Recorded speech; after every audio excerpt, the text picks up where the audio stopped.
நண்பர்களாக வணக்கம். நீங்கள் இப்போ பார்த்துட்டு இருக்கிற இடத்துல ஒரு ரப்பர் மரம் வந்துட்டு ஒரு வாட்டர் டேங்க், அதாவது அந்த காலத்தில் உள்ள வாட்டர் டேங்க். அந்த வாட்டர் டேங்க் வந்துட்டு ஒரு கட்டி ஒரு 30 வருஷத்துக்கு மேலே ஆகும்.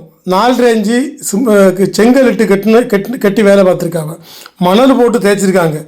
ஒரு பெரிய ஒரு மரம் வந்து விழுந்த பிறகும் அது எதுவுமே செய்யலை. அதான் பெரிய சம்பவம். அதுதான் நாங்கள் வேலை பார்த்துட்டு இருந்தோம். மரம் வந்து விழுந்து அந்த இடம் உடஞ்சி போச்சு. உடஞ்சி போகிறத தேய்க்கணும். தேய்ச்ச பிறகு அந்த டேங்க் எல்லாம் கொஞ்சம் க்ளீன் பண்ண வேண்டிய வேலையும் செய்து அந்த மரவெட்டுக்காரங்க வெட்டினது போக மீதி உள்ள மரத்தை எல்லாம் ஒதுக்கி அந்த இடத்த சுத்தம் பண்ணி கொடுக்குறது இன்றைக்குள்ள வேலை. ஆனால் அந்த கெட்ட பாத்திரம் அவ்வளோ ஆச்சரியமாக இருந்தது. காரணம் என்ன தெரியுமா? சிமெண்ட்டு கட்டையிட்டு கட்டியிருந்தால் இவ்வளோ பெரிய ரெப்பர் வந்து விழுந்ததுக்கு அப்படியே தவிடு பொடியாக போயிருக்கு. அந்த டேங்கே காணாமல் போயிருக்கும். இது டாங்கோட ஒரு அடி பகுதி மட்டும்தான் போச்சு, தவிர வேறு ஒரு இடமும் போகவே இல்லை. அது மிகப்பெரிய ஒரு ஆச்சரியமாக இருந்தது எனக்கு.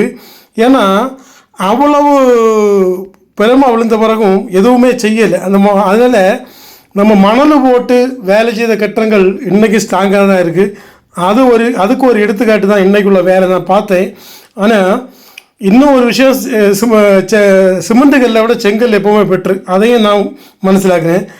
அடுத்து பார்த்திங்கன்னா அவ்வளோ வேலையை முடித்த பிறகு நம்ம கொத்த வேலை தான் முடிஞ்சு போகலாமான்னு நினச்சா கிடையாது. அந்த இடத்த வந்துட்டு சுத்தம் பண்ணி கொடுத்து நாளே காலாச்சு வேலை முடியும். அவ்வளோ நேரம் வேலை பார்த்துட்டு தான் வந்துடுவேன். அன்னைக்கு நானும் என்ன கூட இன்னொரு பையனும் உண்டு. நாங்கள் 2 பேர் தான் இந்த இடத்த மொத்தம். இந்த இடம் அந்த மரமட்டு வாரங்க கொஞ்சம் போல தான் முடித்தாங்க. மீதி உள்ள குப்பை கூளம் அழுக்கு எல்லாம் தாங்க வாரி மாற்றி சுத்தம் பண்ணி ரெடியாகி கொடுத்துட்டு வந்துட்டோம்.